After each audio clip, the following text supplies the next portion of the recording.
guys, welcome back to a new video. Today we are doing a video that you guys ask for a lot.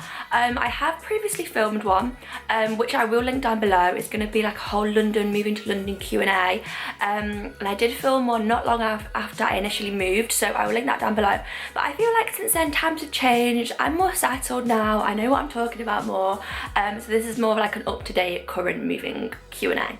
Follow me on Instagram if you want like more than behind the scenes life, London life and like marketing life.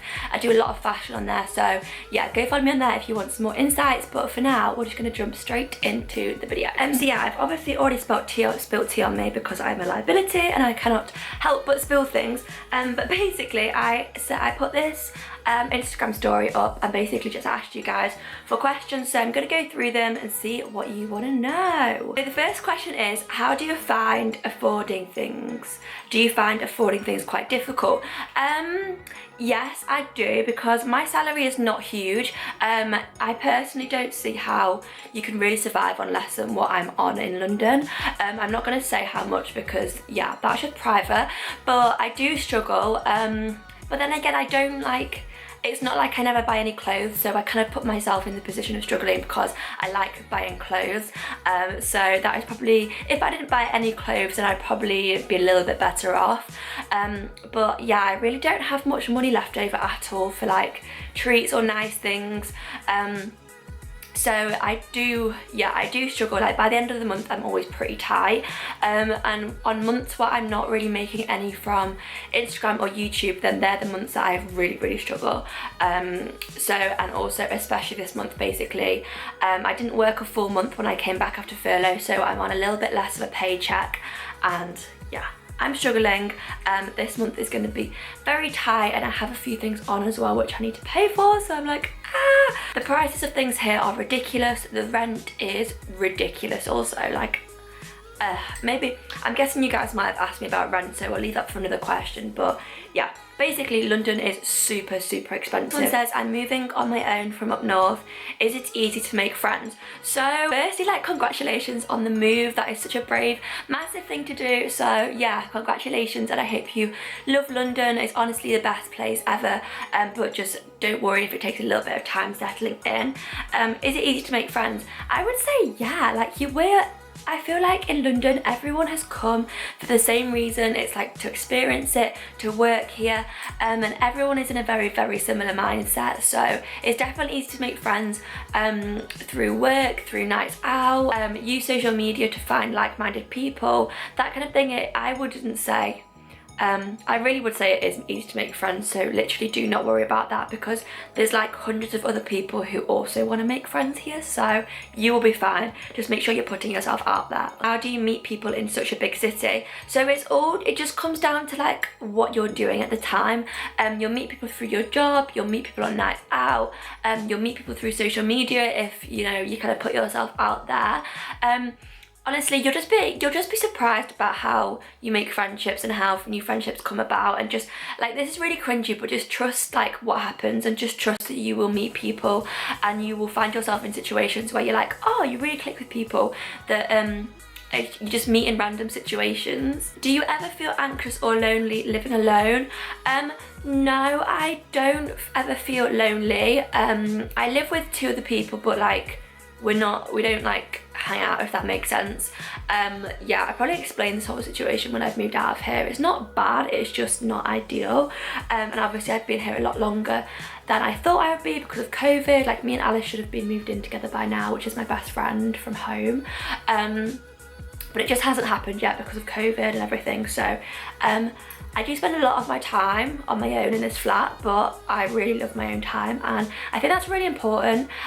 So I don't actually get lonely. I think the closest I come to lonely is missing people. So like missing my family and my boyfriend and my friends up north. But yeah, I've got like such a good little community down here. I've got some really close family in London. I've got some really close friends here. So if you ever feel lonely, just get yourself out and about, go and see people, and they will take away your loneliness straight away. So no, I don't, but I am a kind of person that I really like my own time and my own company, so that probably really helps my situation. Someone's asked, do you live with strangers? Yes, I do. What sort of salary do you need to be looking at to be able to afford to move down? This is a really tricky question. So I would say you can't, I would say from my perspective, I don't really see how you can be on less than 20k living in London. I don't actually get how people would do it. So yeah, I would say do not take anything less than 20k unless like your parents helping you out or you've got like other means of income. I would say it's a no. Okay, so I've got a question saying, was it worth it? Yes.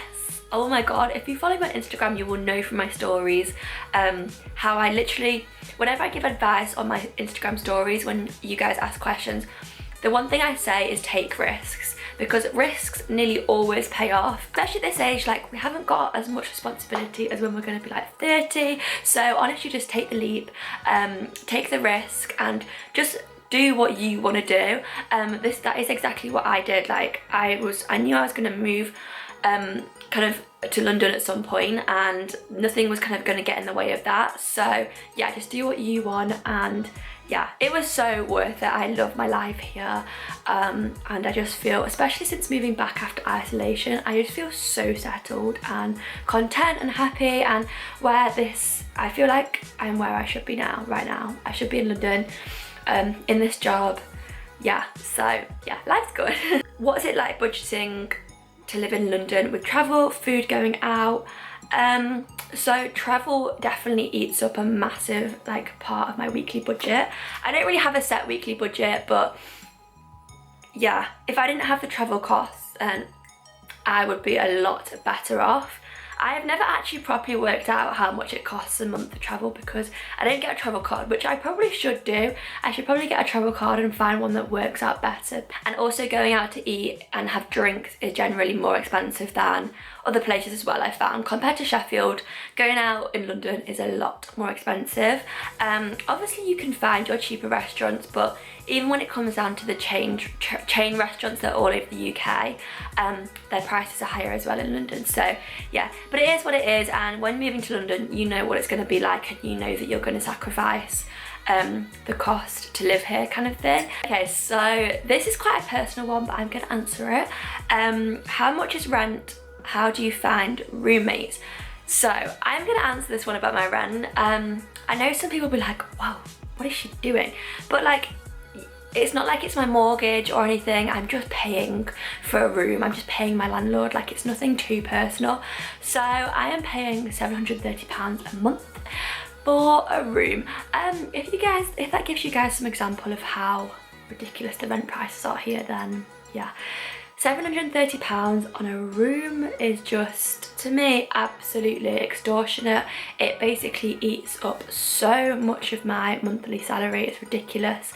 And yeah, that is something I definitely struggled with, is knowing what I could be affording up north and what I'm affording here is just a joke. But yeah, for now it's been fine. It was a really good kind of like stop off place when I first moved here.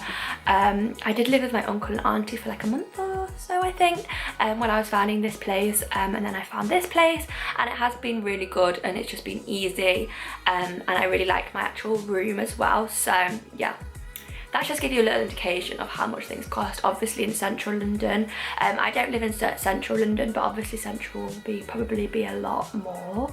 I live in the Wandsworth Borough, which is all I'm going to say, obviously for privacy reasons, but Wandsworth Borough is massive. I bet it is my favourite part to live in. Not that I've lived anywhere else, but I just love this side of the river. It's just the best side.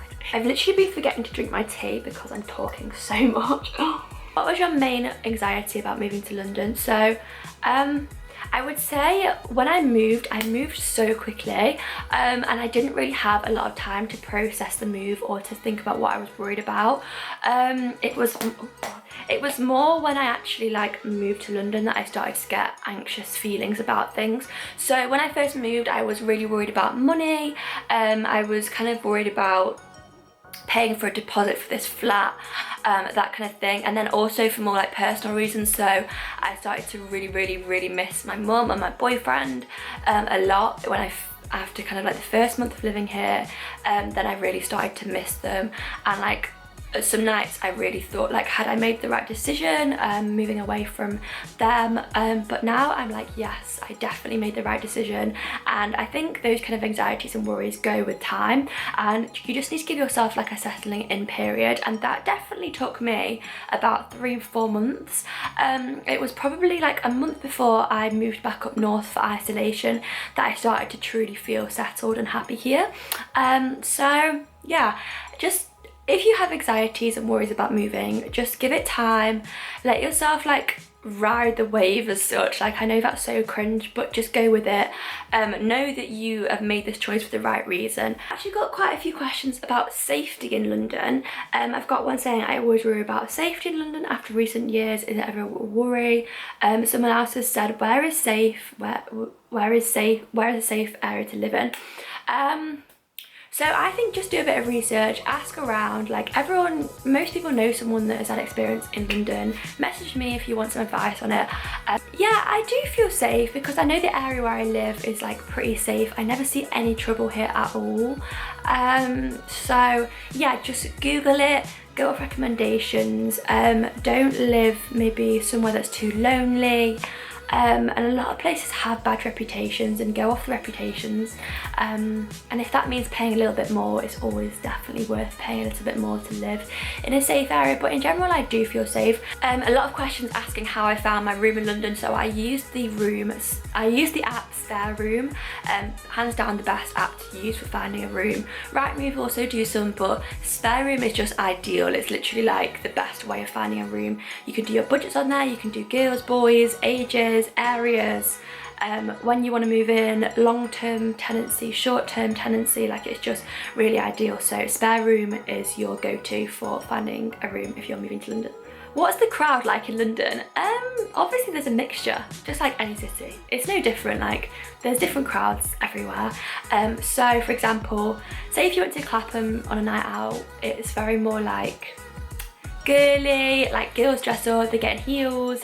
It's like your typical like basic bars, Instagram vibes, pubs, really good pubs there, great food, like kind of quite like a lively atmosphere. Whereas you go to Brixton is very, I would say, like low-key. It's got a lot of like cool, like underground kind of vibes. It's very more like laid back and low-key vibes. So like t-shirt, jeans, that kind of thing. Like every different area of London has like a different vibe. But that's all I'm gonna answer for now, just because I need to get on with things. I'm currently on my lunch break, just filming this video really quickly, so I need to get on with work and all of that. So yeah, I really hope you enjoyed this video. I'm also gonna link down below a what I spend in a week in London video that I did a few months ago, which I'm actually gonna refilm when I get around to it, because I think I need to do like an updated one. So yeah, I'm gonna link down below those videos, and I've vlogged a lot of London and I've done a lot of London related videos already, but they're kind of a bit out of date now. So yeah, I'm gonna start making a lot of new ones for you. So yeah, I hope you enjoyed this video. Make sure you give it a big thumbs up, follow me on Instagram, leave me a comment in the comments box if you're from London, if you want to move here. I will see you very soon in my next video. Mwah.